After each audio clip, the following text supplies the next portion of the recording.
చెప్తున్నది. ఇది ఇప్పుడు అక్కడ పెట్టారు, మొత్తం అంతా ఇదైంది కాబట్టి మీ దృష్టికి కూడా అందరూ సమిష్టిగా వచ్చి మీ దృష్టిలో కూడా ఒకసారి పెట్టి ఇక్కడ ఇట్లా జరుగుతుంది, మరి కంపెనీ ద్వారా మీరు కూడా ఏమన్నా ప్రభుత్వానికి నుంచి ఇంకొక బంకు చెయ్యాలి అది అనేది మీ దగ్గర. అంటే మిమ్మల్ని గ్యాస్ పోయమని మేము అడగట్లా, లేదా గ్యాస్ తెచ్చి మిమ్మల్ని పెట్టమని మేము అంటలా. మీరు ఎట్టాకు షోరూంలో అమ్ముతున్నారు బళ్ళు, ప్రభుత్వం కూడా ఇచ్చింది ఏంటి, పొల్యూషన్ లేకుండా నాన్ పొల్యూషన్ వెహికల్ ప్రిఫర్ చేస్తున్న సందర్భంలో గ్యాస్ బండి వచ్చింది. ఆ వచ్చినప్పుడు దాని ముడిసరికి కూడా పెట్రోల్ డీజిల్ అట్ట ఇచ్చారు, ఇది ఇవ్వాలి. అందుకని మేము అడిగేది ఏంటంటే ఒక్కటి ఉన్నది బొంకు, అది కూడా క్రమ పద్ధతిలో జరగట్లా. ఆ కుర్రోళ్ళు కూడా అక్కడ లోపల కొట్టేవాళ్ళు కూడా డబ్బులు విపరీతంగా దోపిడీ, లేదంటే ఒక రివాబ్ సెక్షన్లో మాట్లాడండి. ఎందుకంటే వర్కర్ నుంచి వర్కర్ మాట్లాడకూడదు, సహనం నశించిపోయింది. 5 రూపాయలు 7 రూపాయలు 8 రూపాయలు ఆగవయ్యా అంటున్నారు. ఒకవేళ మీరు కరెక్ట్గా డబ్బులు ఇచ్చారనుకోండి, నెక్స్ట్ టైం వచ్చేవాడికి మిమ్మల్ని పక్కన పెట్టి వచ్చే కారు వస్తుంది దానికి పెట్రోల్ కొట్టి వస్తా అని చెప్పి అనేది అంత నెగ్లెన్స్గా వాళ్ళు వీళ్ళు బైపాస్ పెట్రోల్తో మాకు లేదు. మెయిన్ ఇదంతా బందరబడి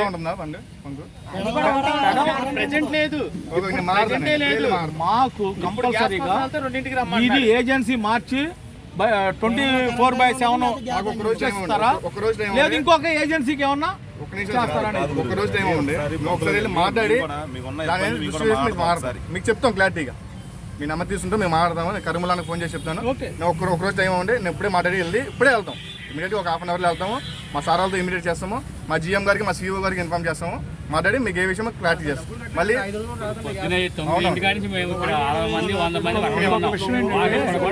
బైక్ వాళ్ళు కూడా పెట్రోల్ కూడా ఏమి ఉండదండి, అదేనంటే డబ్బులు ఈ విధంగా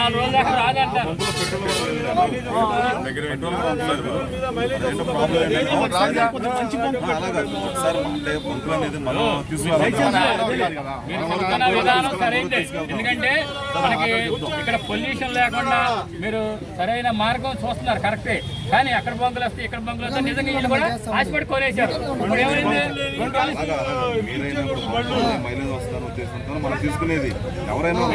దాన్ని కాదాలంటున్నా చెప్పిన విధానం కరెక్టే. అక్కడ బంకులు ఇక్కడ బంకులు నిజంగా కోరేశారు. 4 రోజుల నుంచి మళ్ళీ ఇంట్లో పెట్టుకోవాలి. చాలా అది మరి బదనాం అలరైంది అనుకోండి, వచ్చేవాడు ముందుకు వచ్చేవాడు ఆగిపోయే పరిస్థితి. మేము చేస్తామండి. ఒకసారి ఎమ్మెల్యే గారిని కూడా అడిగితే మంచిది కదా. మనం వెళ్ళి సార్ ఇలా ఉంది కలెక్టర్ గారి దగ్గర కూర్చుంటారు, మేము కూడా వస్తాం. ఎమ్మెల్యే గారి దగ్గర వస్తుందా, కలెక్టర్ గారి దగ్గర వీళ్ళందరినీ బొళ్ళేసుకెళ్ళి కలెక్టర్ ఆఫీస్ కలెక్టర్ కూడా మెమరాండం ఇస్తాం. ఇచ్చే ముందు మీకు ఒక విషయం తెలియజేద్దాం, పరిస్థితి ఎలా ఉంది. దాంతో పాటు మేము కూడా వస్తాం. దాంతో పాటు మేము కూడా వస్తాం. కలెక్టర్ గారికి సార్ ఇది అని మనం వినించుకుందా ఉంది. ఇప్పుడు మాట్లాడతాం సార్.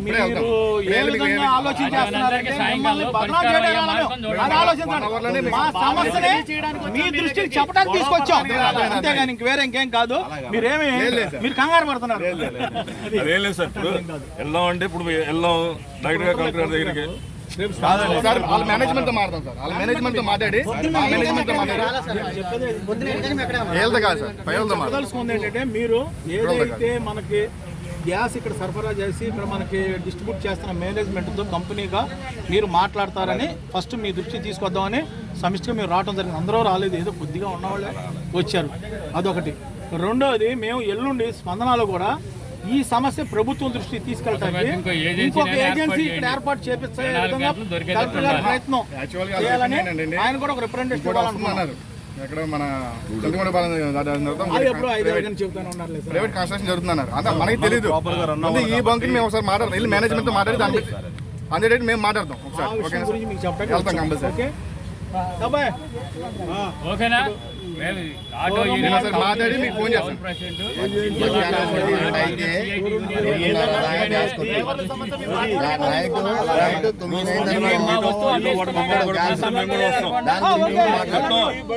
మీతో పాటు మేము కూడా వచ్చి చెప్పండి సార్ ఇలా ఉంది ప్రాబ్లమ్. మాకు కూడా వర్కర్లుగా మేము ఒక రిప్రజెంటేషన్ ఇస్తాం, మీరు షోరూమ్ గా కరెక్ట్ గా ఇక్కడ ఈ సమస్య ఉంది కాబట్టి మీరు కూడా స్పందించి వెంటనే చర్యలు తీసుకోవడానికి షోరూమ్ నుంచి మీరు కూడా రిప్రజెంటేషన్ ఇవ్వండి. గ్యాస్ కొడితే ఆడికి 10 రూపాయలు ఇవ్వాలంట, లేకపోతే 5 రూపాయలు ఇవ్వాలంట. అయితే ఆ నెంబరు రాసుకుని బండిని అక్కడ అడ్డుపెట్టి అంటున్నాడు. అది మనం అలవాటు చేస్తాం. వాడి తప్పు కాదు, అది తీసుకున్నవాడు తప్పు కాదు. ఈ వెనకాలంలో నీకన్నా ముందు వెళ్ళిపోవాలి. ఏం చేస్తాడో 10 రూపాయలు ఇస్తాడు, నీకన్నా ముందు ఆడికి కొడతాడు. అది మనం అలవాటు చేసిన తప్పేది. బాబు అందరు ఇస్తున్నారా డబ్బులు? 10, 5 రూపాయలు, లేకపోతే ఒకళ్ళు ఇస్తున్నారా? అందరూ ఇస్తున్నారా? ఒకళ్ళు ఇస్తున్నారా?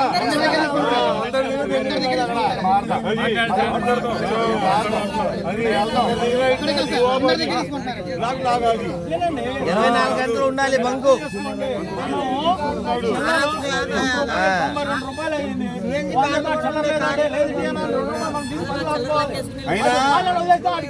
గ్యాస్ కలెక్షన్ 2-3 ఉండాలి బంకులు బందర్ అన్నాగా.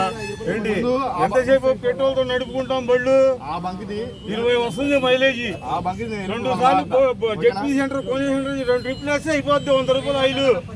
4 రోజుల నుంచి లేదు. ఇప్పుడు మనకి సీజన్, ఇప్పుడు దసరా సీజన్ మనకి. ఇప్పుడు పెడంలో లేదు, రెండింటికి రమ్మన్నాడు. వెళ్తే నెల రాగానే బాబు కట్టాలి 5 లక్షల రూపాయలు బండి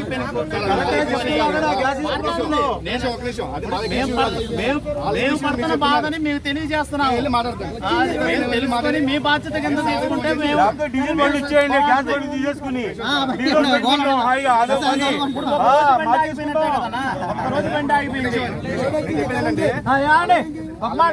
వాళ్ళ మేనేజ్మెంట్ తో మాట్లాడి, బాధని చెప్తున్నారు. వాళ్ళ మేనేజ్మెంట్ తో, వాళ్ళ జిఎం గారితో కాన్ఫరెన్స్ తీసుకుని సార్ కాన్ఫరెన్స్ చెప్తాను.